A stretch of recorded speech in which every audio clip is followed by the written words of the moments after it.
வேதா இந்த இடத்துக்கு நான் செகண்ட் டைம் வரேன் வேதா. எதுக்குண்ணா, ஃபர்ஸ்ட் டைம் வந்து ஷூட்டிங்க்கு வந்திருந்தேன். என்ன படம் தெரியுமா, நம்ம கார்த்தி சார் நடித்த வாத்தியார் அந்த படம் ஷூட்டிங்க்கு வந்திருந்தேன் இந்த இடத்துக்கு. பாருங்கள் அந்த இடம் ஃபஸ்ட் எப்படி இருக்குன்னு சொல்லிட்டு. ஒரு சின்ன ஒரு செட்டு தான், ஒரு பெரிய கிரவுண்டு மாதிரி இருக்கும். ஃபுல்லாக போகிறேன் கேரவனாக நிற்கிதா. வாத்தியார் ஷூட்டிங்கே வந்துட்டு படமே நானும் பார்க்கல. படமே ரிலீஸ் ஆகி ஓடிட்டுருக்கு அமேசான் பிரைமில். ஆனால் நானும் இந்த படம் இன்னும் பார்க்கவே இல்லை. இப்போ பார்த்தா இப்போயும் ஷூட்டிங் தான், அது ஷூட்டிங் தான் பார்க்க வந்துட்டுருக்கேன் நானும். சரிடா நம்ம இப்போ ரொம்ப நாள் வந்தோம், இப்போ தான் இந்த இடத்த பார்க்குறேன். என்னடா இந்த இடம் எப்பயும் பார்த்த மாதிரின்னு சொல்லிட்டு எனக்கு யோசனை வருது. பார்த்தா நம்ம ஷூட்டிங் பண்ண இடம் தான் இது. 400 சம்பளத்துக்கு ஒரு நாள் ஃபுல்லாக வச்சு செஞ்சானுங்கப்பா அந்த படத்தில். எப்பப்பா ஃபைட் சீனுன்னா அது இது போட்டு.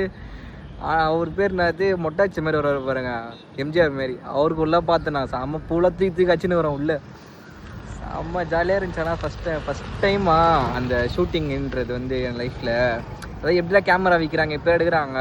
நம்மனா ஒரு யூடியூப்பாக பார்த்துருக்கோம். ஷூட்டிங்னா இப்படி தான் இருக்கும் போலன்றதை இங்கே வந்து நான் கற்றுக்கிறேனே ஃபஸ்ட்டு. இப்படியாவது ஷூட்டிங்லாம் வைப்பாங்க போல், இப்படி தான் கேமரா வைக்கணும், இப்படி தான் ஆங்கிள் இருக்கும் போல்.